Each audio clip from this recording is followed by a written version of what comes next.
Un amigo no siempre es una luz.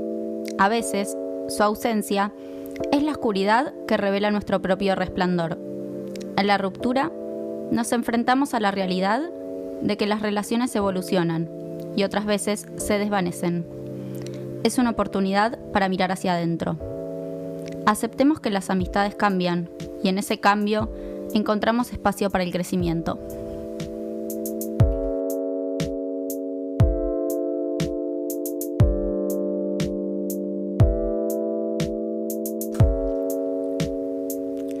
Bienvenidos y bienvenidas a un nuevo episodio de Pausa Podcast. Hoy vamos a hablar de ruptura en la amistad y para esto hoy nos acompaña la licenciada Flor Rodríguez, psicóloga y profesora, especialista en duelos, parejas y psicodiagnósticos. Actualmente coordina un equipo interdisciplinario que realiza atención online, atiende pacientes en proceso de duelo, que dentro de este proceso puede ser por fallecimiento, ruptura o duelo migratorio. También brinda talleres y capacitaciones para pacientes profesionales. También es una gran creadora de contenido sobre salud mental en redes sociales como Instagram, TikTok y YouTube.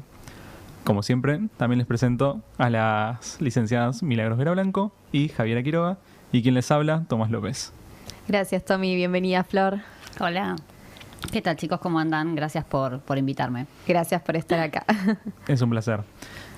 Vamos a arrancar con una preguntita para tratar el tema, que es ¿qué función cumplen las amistades? Pensemos que las amistades son quienes en principio definen muchas cuestiones que tienen que ver con nuestra identidad. Sobre todo cuando estamos en la adolescencia, nos vamos agrupando con otros para poder definir cuáles son los intereses, qué cosas nos gustan, qué cosas no nos gustan, cuáles son esas cuestiones que nos identifican, ¿sí? En principio nos espejamos con otros y después nos vamos ganando cada vez más autonomía y construyendo esa identidad personal que define quizás a la etapa más adulta. Hermoso. ¿Alguien quiere agregar algo más alrededor de amistad? No, todo excelente. Sí, súper completo. No, sí. Fue la definición. Ni una palabra más, ni una menos. Sí, perfecta. Un poco también hoy planteábamos hablar un poco de las características de esta amistad. O sea, recién tocamos un poco las funciones, pero también dentro de estos vínculos, ¿cómo se caracterizan? En principio es importante tener en cuenta que el vínculo de la amistad en sí misma, además de definirnos, tiene una función, que es en principio satisfacer necesidades emocionales. Todos tenemos la necesidad de ser validados por otros, de pertenecer a un grupo, de poder encontrar a alguien que nos escuche, que nos acompañe en momentos difíciles, que esté con nosotros para festejar nuestros logros. Entonces, en los vínculos de amistad lo que esperamos es que se dé un ida y vuelta con ese otro, de dar y recibir. Por eso podemos pensar que un vínculo de amistad sano es en principio un vínculo donde hay reciprocidad, donde hay un ida y vuelta entre las partes, ¿sí? Pero bueno, ahí es importante tener en cuenta que quizás muchas veces se carga a las amistades de demasiadas expectativas, ¿no? Un amigo tiene que estar en las buenas, en las malas, festejar los logros, no ser envidioso, ser copado, buena onda, bien predispuesto. O sea, vamos poniéndole un montón de expectativas a tal punto de llegar a mencionar a algunos como mejores amigos, ¿no? Esos tienen el doble de carga de expectativas. Pero bueno, ahí me parece quizás importante empezar a pensar y a desarmar un poco este concepto, porque los amigos no necesariamente tienen que acomodarse a todas nuestras etapas de la vida, porque bueno, cada uno va cambiando en el proceso de la vida y va enfrentando diferentes cambios. Y las amistades no siempre se amoldan a esos cambios. Incluso en ese proceso podemos cambiar valores. O sea, en principio nos vinculamos con otros porque compartimos cosas en común. Pero bueno, ahora por ejemplo, cerca de las elecciones hubo muchas amistades que se rompieron por tener diferencias con ideales políticos, ¿no? Uh-huh. Entonces bueno, van sucediendo cosas que hace que se puedan generar distancias. En las amistades, que es lo que vamos a trabajar hoy precisamente, que tiene que ver con el duelo por ruptura de amistad. Uh-huh. Y me parecía importante traer el tema porque mayormente se habla de el duelo por ruptura de pareja y quizás los duelos por separación en amistades son duelos generalmente desautorizados porque son duelos de los cuales no se habla, entonces mucha gente queda con ese proceso sin terminar de trabajar o de elaborar, y bueno, y eso puede obstaculizar el desarrollo de nuevos vínculos, por ejemplo. Bien, una palabra que se me venía recién a la cabeza mientras hablábamos de esto, de las expectativas, ¿no?, que ponemos en los vínculos, también se me venía la palabra incondicional, ¿no? Esto de que muchas veces dicen, soy tu amigo frente a cualquier escenario, o sea, yo voy a estar ahí, ¿no? Y justamente como le dice la palabra, es frente a todas las condiciones que se presenten, es ser incondicional, estar presente, y no siempre se cumple con eso. No, también pensaba que es mucho lo que uno proyecta en otra persona, que eso es más mío que el otro. El otro no tiene por qué cumplir con todas esas expectativas y esas proyecciones que yo tengo de la otra persona, ¿no? Y qué pasa también cuando me encuentro con eso, que la otra persona no es quien yo espero que sea, ¿no? Y está bueno también, pensaba, en cierto punto, reconocer al otro como un otro, es otra persona distinta que puede cumplir con eso que yo estoy proyectando o no, pero también hacerme cargo de que eso es mío, ¿no? Que la otra persona va a tener su forma de ser y me va a poder dar hasta cierto punto. Sí, ¿qué pasa cuando me encuentro con la Con diferencia? límites, eso es, hasta cierto punto es con ciertas limitaciones, por Sí. eso en realidad tiene que ser un vínculo condicional. Si se dan ciertas condiciones, estamos en condiciones de seguir avanzando y seguir construyendo en este vínculo que, bueno, seguir creciendo también, ¿no? Como amistad. Javi, ¿vas a decir algo? Sí, el tema de la diferencia. Muchas veces vos mencionaste justo, Flor, el tema de la política. No toleramos que el otro piense distinto. Y no puedo pretender que mi amigo cumpla con toda mi checklist. Es como Mili decía, de repente yo estoy poniendo demasiado en el otro. Me parece que también está bueno trabajar y mirar un poquito para adentro, porque si no, bueno, el otro me hizo, el otro me dijo, ¿y qué pasa conmigo? Sí. Sí, y siempre y lo que escucho mucho, justo había propuesto este tema en redes sociales y escuchaba mucho de lo que dice Javi, ¿no? El otro me hizo, el otro me dejó de hablar, el otro no estuvo. Y en realidad ese otro es un otro con sus faltas, como decía Mili, ¿no? Esas son precisamente las condiciones. Y por ahí el desafío es ver cuáles son las cosas que podemos negociar, ¿no?, en un vínculo, y cuáles son nuestros no negociables y cuáles son nuestros límites. Y en esos límites está también pensar de que así como cada uno tiene su propia falta, nuestro amigo tiene también alguna falta o alguna expectativa con la cual no va a poder cumplir porque es un ser humano, ¿no?, básicamente. Y creo que muchas amistades finalmente terminan rompiéndose porque se rompe en el momento justo cuando bajamos al otro de ese pedestal de idealización donde lo subimos, gracias a este tema de los enanitos verdes, ¿no? Un amigo es una luz, lo subimos ahí a un pedestal y bueno, creo de que cuando aparece algo que genera un cambio, en general se rompen las amistades en momentos de cambio, momentos de duelos, momentos de migraciones o mudanzas, momentos de etapas en el ciclo vital, embarazos, ¿no? Hay muchas mujeres que son madres y ahí tienen un filtro de amistades porque quizás sus amigas no saben compartir desde otro lugar o desde otro rol. Entonces es importante esto, ver, siempre creo que en todos los vínculos nos vamos a encontrar en un momento en el cual nos frustramos y bajamos al otro de esa etapa de idealización. Ahí hay que ver si están dadas las condiciones para poder continuar con ese vínculo o si es algo innegociable que hace que no se pueda seguir construyendo. Y por ahí ese amigo sirvió para acompañar en determinado momento de la vida y en ese tiempo estuvo bien, claro, ¿no? Pero no va a estar apto para todos los momentos. ¿Qué relación hay también con la edad en relación a los vínculos? Porque por ahí de chico, ¿no?, uno, no sé, está en el jardín, después primaria, secundaria, como que siempre son grupos muy grandes, por ahí ya llegando a una edad, la mayoría de edad, quizás se van achicando, reduciendo los vínculos. Sabes que estaba pensando lo mismo, ¿no? Esto lo planteamos en el segundo episodio de Amistades en la Adultez, que uno en la adolescencia está fusionado, compartimos los mismos intereses, los mismos valores, no, somos iguales, mi amiga y yo somos iguales, ¿no? Estamos como muy chipeados con esa idea y después en la adultez, cuando uno va creciendo, se va encontrando con estas diferencias que vos bien decías, ¿no? Y pensaba, mientras te escuchaba, esto que vos decías del duelo, del cambio, del pasar quizás de la adultez a una vida, de la adolescencia a una vida más adulta, también es un cambio y ahí empezamos a tomar otra forma de lo que es la amistad. Sí, porque creo que como dijo Mili, cuando somos adolescentes el vínculo es más gemelar, Sí. te ves espejado en el otro y buscas a un otro idéntico a vos, ¿no? Porque eso es lo que te hace pertenecer. Después, mientras vas creciendo, podés construir un vínculo de amistad más maduro o podés mantener esa misma dependencia que se da en la adolescencia. Pasa mucho esto también.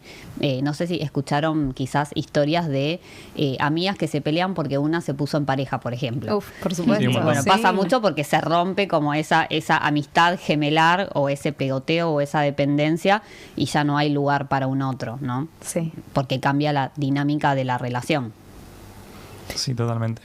Un poco también dentro de lo que es ruptura. ¿Qué se puede hacer, por ejemplo, después de una ruptura de una amistad? Primero es importante pensar en cuáles son las circunstancias de esa ruptura, porque no es lo mismo que la ruptura sea unilateral, o sea, que sea uno el que toma la decisión y que comúnmente no se la comunica al otro. Hoy, en época de redes sociales, se comunica más por la acción que por la palabra. Te saco del grupo, te dejo de contestar, te bloqueo, no te tengo en redes sociales. Se da mucho el gosteo también en las amistades. Entonces, eso hace que el proceso de elaboración sea mucho más complejo, porque la persona que queda del otro lado quizás no sabe cuál fue el motivo de la ruptura del vínculo y se queda con un montón de preguntas de las cuales muchas quizás no tengan respuesta. Entonces, ahí exige más un trabajo personal, porque por ahí no está ese otro para darte las respuestas o no te las quiere dar, ¿no? Porque directamente decidió terminar con el vínculo. Pero bueno, eso ya nos habla también de qué características tenía la relación. Se supone que en una relación de amistad sana tiene que existir la posibilidad de charlar con el otro, y si por algún motivo no te interesa seguir sosteniendo la amistad, poder explicitar cuáles fueron los motivos, y eso es darle la oportunidad al otro a que pueda crecer a partir de ese vínculo y de esa experiencia, explicitándole: mira, no me sentí cómodo con esto, la verdad es que no quiero seguir, o es ese punto no negociable, ¿no? Alcanzó un límite y no estoy dispuesto a seguir trabajando en esto. Y bueno, ahí sale, el otro sabe quizás qué cuestiones tiene que observar o qué cosas tiene que tener en cuenta.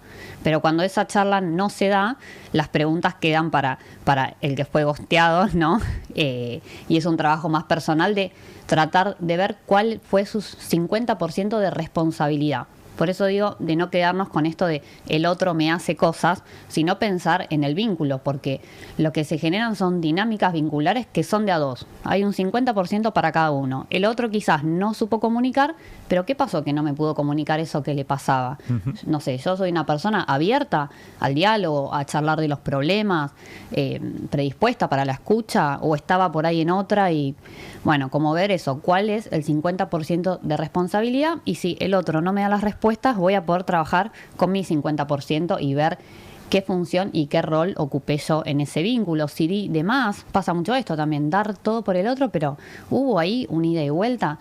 ¿Soy sola interesada en mantener el contacto, o el otro también busca ese momento de encuentro dentro de estas atareadas rutinas? Entonces, bueno, en principio diferenciar si es unilateral, si es uno solo el que decidió interrumpir el vínculo, o si hubo responsabilidad afectiva, hubo una charla madura y entre los dos decidieron no continuar. ¿Sí? Es mucho más positivo el pronóstico en los casos donde hubo responsabilidad afectiva. En el otro caso, primero hay que trabajar, obviamente, validando las emociones que cada uno sintió en ese momento. ¿Qué sentiste cuando tu grupo de amigas te excluyó del grupo de WhatsApp, ¿no? Como la típica. O dejaron de contestar y armaron un subgrupo, ¿no? Aparte de esto de que vos hablas de las dinámicas, ¿no?, que se generan, porque uno a veces dice sí, es puntualmente con un individuo, ¿no?, la amistad, pero muchas veces se ve también envuelto el grupo de amigos, ¿no?, y que de repente te encuentres fuera, ¿no?, de la dinámica porque no sabes qué pasó, ¿no? Y es bastante frustrante eso, porque si por ahí vos encontrás esta validación de que no, yo la verdad que tenía mi 50% bien, por así decir, ¿no?, que estaba participando en el vínculo o en el grupo, cumplía, por así decir, ¿qué pasó? ¿No? Y frente a esa hoja en blanco es bastante difícil, ¿no?, enfrentarse a ese duelo. Y ver también qué pasa con el excluido. El excluido muchas veces es utilizado como chivo expiatorio. Todas las cuestiones negativas, todos los miedos, las frustraciones, las cuestiones que no pueden afrontar los conflictos son depositados sobre uno solo. y ese queda como excluido. Y muchas veces quizás el excluido es uno que, no sé, tuvo más éxitos, más logros, que pudo generar más cambios. Entonces se termina diferenciando del resto, no porque tenga algo mal en sí mismo, sino porque quizás dejaron de compartir cosas. Algo que veo mucho quizás en grupos, por ejemplo, que rondan mucho en torno al conflicto. Cuando uno de ellos mejora, no sé, empezó terapia, pudo lograr cambios, se pudo separar de esa pareja que, ¿no?, pudo lograr cambios positivos en su vida, también puede quedar excluido. ¿Por qué? Porque los otros están acostumbrados, habituados a vincularse a través del conflicto. Entonces, este mensaje me parece importante también, porque si no, el excluido queda como que, bueno, algo tengo mal, que mis amigos me dejaron afuera, que me quedé sin grupo o que perdí ese grupo que mantuve mucho tiempo, pero por eso digo de pensarlo en función de dinámicas. Si lo pensamos individualmente, solamente quizás falta información. Hay que ver cómo era la dinámica del grupo y en qué momento se produjo esa exclusión, vamos a decir. Total. El otro día le comentaba a Mili que justamente estaba viendo dinámicas de grupo en la Facu y planteaba esto, ¿no? Que se arma una... A ver, lo que es el grupo tiene un bien común, generalmente, por así llamarle bien, ¿no? Pero es esto que son intereses y cosas en común. Y bueno, cuando se empieza a desaparecer eso, porque justamente esta persona por ahí creció, cambió, va a ser natural seguramente en algún punto esa ruptura. Bueno, obviamente que está esto que hablamos, ¿no? Que a veces no se da como, no sé, quisiéramos que se dé. Sí, obviamente que cuando es ese cambio es mucho más abrupto o la ruptura del vínculo es mucho más abrupta, es mucho más difícil el proceso de elaboración, pero me parece que el trabajo tiene que ser hecho a conciencia y pensar en cómo sean otras dinámicas, no solamente las amistades. Bueno, cómo me posiciono en un vínculo de pareja, qué pasa con la familia, estoy dispuesto a trabajar en el trabajo que implica mantener un vínculo.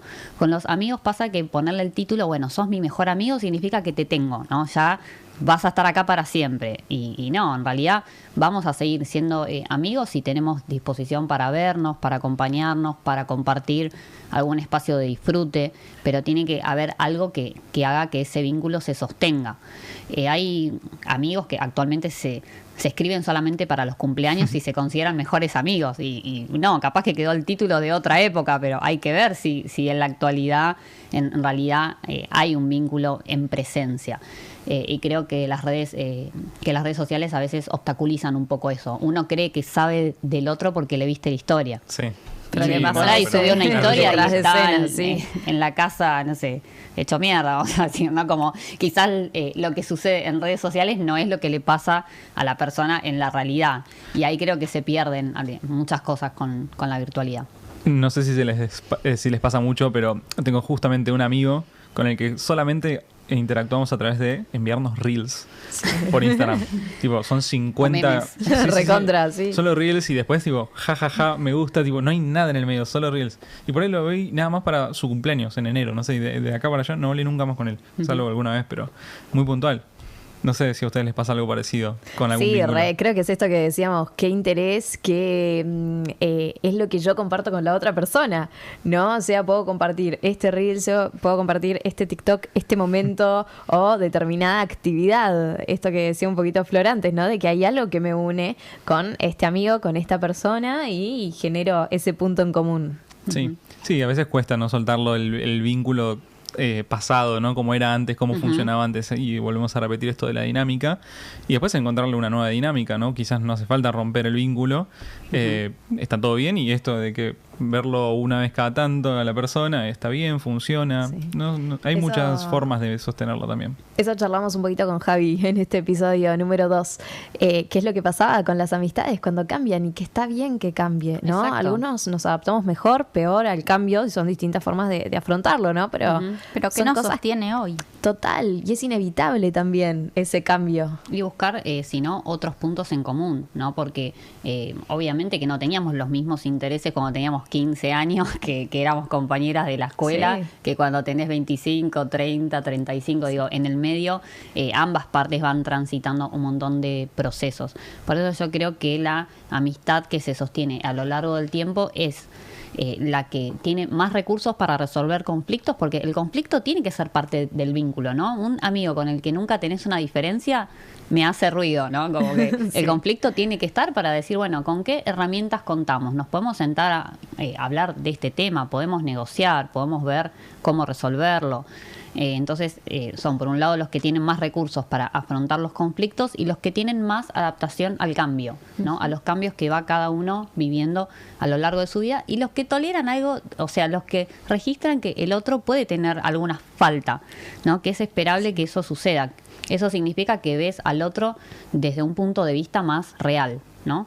Con sus fortalezas y con todos esos momentos donde tiene un montón de cosas positivas para aportarte, y con esos momentos donde quizás no sabe qué hacer o no sabe cómo acompañar o Sí, le otra pasan otras persona cosas. entera, con sus pros, con sus contras, pero entera y real, ¿no? Ujú.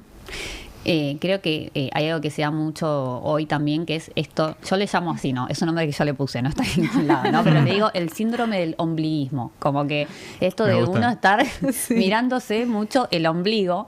Entonces pasa que uno está tan centrado en sus cosas que nos olvidamos que por ahí a la otra persona también le pueden pasar cosas, que por ahí no estuvo en determinada situación porque estaba pasando una etapa totalmente opuesta. No sé, una mujer que fue mamá, que está súper contenta porque trajo una vida al mundo, y por ahí tenés a tu amigo que está mal porque, no sé, falleció la madre, ¿no? Entonces son etapas súper opuestas. ¿Cómo hace para acompañarte cuando está en pleno duelo Muy difícil. y vos estás en un momento que tiene que ver con lo opuesto, que es un proceso que tiene que ver con la vida? Entonces, como creo esto, ¿no? Como a veces dejar de mirarse uno el ombligo. Está bien priorizarse, obviamente, y registrar qué necesitamos, pero también ver que a la otra persona también le pasan cosas, y que nada, tratar de empatizar y entender que nada, esto, que le pasan cosas, que es una vida, que es un ser humano, que tiene emociones y que quizás por momentos no coincidan, ¿sí? Pero bueno, esto, ver qué recursos tienen también para poder comunicarlo y negociar. Excelente, Excelente. sí. Se quedaron pensando Todos, en el, sí, en el sí. síndrome Sí. del ombliguismo. Excelente, no, aparte charlamos y seguramente se nos vienen 1,5 millones de personas a la cabeza, así que está buenísimo. Sí. Otra cosa son, por ejemplo, los procesos migratorios. Acá, bueno, cuento una experiencia personal, pero a mí me pasó de vivir mucho tiempo en Padua. Yo soy de San Antonio de Padua, viví muchos años ahí. Cuando empecé ya con la facu y a trabajar, me mudé para Capital. Tuve que construir amigos nuevos porque no conocía a nadie, me sumé a un club, empecé a conocer gente, bueno, y me hice como mis amigos de Capital de los 12 años que estuve viviendo acá. Después, cuando volví a Padua, me quedaron muchos amigos en Capital y me reencontré con algunos de los que me habían quedado en Padua. Pero bueno, ahí hice un filtro importante porque, claro, vivíamos más lejos, no teníamos auto, entonces para verte tenés que viajar, coordinar un punto medio. Y en todos esos procesos sostuve las amistades de las cuales había una ida y vuelta, decir, bueno, nos encontramos, mira, bueno, nos encontramos en este punto medio, yo me acerco un poquito y vos un poquito también. Y hubo otras que se perdieron por esto mismo, ¿no? Por alguien que quizás no disponía del tiempo o no quería utilizar su tiempo para... y bueno, y es esperable que suceda, pero bueno, hay mucha gente que pierde vínculos en los procesos migratorios, y bueno, por eso me parecía importante mencionarlo, porque además de la migración o el cambio de ciudad, se suma estas pérdidas. Digo, todo cambio implica un proceso de ganancia y de pérdida, y esa creo que es la parte que más nos cuesta aceptar al ser humano, que en los procesos de cambio vamos a perder algunas cosas también. Totalmente. Me parece que podemos ir cerrando el capítulo con una actividad que habíamos propuesto, ¿no? Que era evaluar justamente la historia del vínculo, los valores y emociones alrededor del vínculo. Así que, no sé, Flor, si querés... Sí, quería decir algo que va de la mano con la actividad, que me parece súper importante dar espacio para validar y trabajar este tipo de duelos, ¿no? Que, como sabemos, un duelo es una respuesta psíquica esperable frente a cualquier situación que implique una pérdida. No es necesariamente el fallecimiento sino que habla de pérdida y de pérdida en los vínculos. Y es importante tomarse el tiempo para trabajar en lo que llamamos las tareas del duelo, o sea, las circunstancias de esa pérdida, en cómo fue el vínculo, en qué podemos construir a partir de eso para que precisamente no se repitan esas dinámicas que no funcionaron en otras relaciones o para que podamos construir vínculos nuevos. Muchas personas, como tuvieron amistades que se rompieron y no trabajaron sobre eso, terminan aisladas y eso es un factor altamente negativo para la salud mental, ¿sí? Y hace que se desarrollen un montón de otras problemáticas porque los amigos funcionan como un punto de sostén. Crisis y problemas transitamos siempre en la vida, pero los amigos pueden ser un buen punto de sostén y de acompañamiento para superar y transitar esos momentos, ¿sí? Y por eso habíamos pensado como actividad terapéutica poder pensar en cómo fue la historia de ese vínculo. Como un proceso de elaboración, utilizar una actividad de escritura terapéutica que es, le pueden poner un título, no sé, mi amistad con, por ejemplo, ¿no? Y ponen el nombre de esa persona.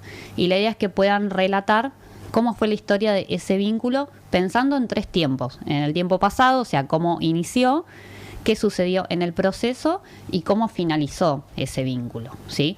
Y esta historia, la idea es que incluyan algo de sus emociones y de cómo se sintieron ustedes durante ese proceso, y me parece que es un ejercicio que sirve para integrar todo lo vivido en esa relación. Así que se los recomiendo hacer este ejercicio de escritura, que sea lo más espontáneo posible. Esto no tiene que tener un orden específico, sino un relato breve sobre cómo fue la historia de esa relación, qué cosas les parecieron las más importantes y cómo finalizó, si tiene un final abierto, cerrado, si hay algún vínculo que quieran retomar o volver a charlar o tener una conversación, también lo pueden incluir en el relato.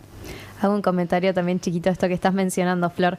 Yo muchas veces charlando con pacientes vemos que ante una situación difícil esos pensamientos se convierten en rumiaciones, ¿no? Están mucho tiempo presente y a veces está bueno para atravesar este duelo de la forma más sana posible, poder escribir para empezar a sacarnos también de la mente todo eso que cargamos, que muchas veces no nos permite continuar con nuestras actividades diarias, o estamos pensando demasiado que ya nos sentimos muy muy mal y está buenísimo poder atravesarlo de la forma más sana. Y siempre para mí la escritura, lo que es proyectar en una hoja, el dibujo, lo que sea pintar, cerámica, nos ayuda muchísimo a poder sacar hacia afuera y empezar a atravesarlo de una buena manera. Y aparte, Mili, porque esos pensamientos en la cabeza ocupan mucho más espacio y son mucho más irracionales. Por ahí vemos una situación más catastrófica de lo que en realidad es. Por eso sirve también este ejercicio de escritura para sintetizar y sacarle un poco de carga emocional a la situación que están transitando. Y es importante poder responsabilizarnos a partir de este escrito que hacemos. Tomar una acción, esto dice Javi, hacerse responsable es esto también, decir, bueno, esto me está angustiando o no me está haciendo bien o no entiendo qué pasó, bueno, voy a hacer una acción concreta para tratar de hacer un proceso de elaboración con lo que me pasa y depositarlo en algún lugar. Excelente. Está bueno como conclusión cerrar como que también hay que naturalizar esto de las rupturas de los vínculos, que probablemente hay un inicio y haya un final. Así que, y también prestar la atención al cuidado de los mismos, ¿no? Bueno, vamos llegando al final de este capítulo. Quiero agradecerles a todas por este hermoso capítulo. Flor, sobre todo, ¿querés comentarnos tu Instagram? ¿Dónde podemos encontrar? Sí, mis redes son @PSI Flor Rodríguez. Bueno, me pueden encontrar ahí, van a ver mucho contenido fundamentalmente sobre duelos, que por ahí es como la temática típica, sobre parejas, mucho contenido divertido también, hay memes, hay humor, hay chismes de farándula, hay un poco de todo. Así que, más divertido. Sí, total. Los lunes es un día muy bueno para ver las historias, así que bueno, me pueden seguir por ahí. Gracias por invitarme. Y bueno, este tema es para ampliar igual, yo creo que necesita una parte 2. ¿Parte 2? Ya vendrá. Si la gente lo pide, la hacemos parte 2. Después hablamos con producción acá y coordinamos la fecha. A ver qué dice la producción. Muchas gracias, Flor. También agradecemos a Vicky, que está detrás de escena. Muchas gracias a las dos chicas.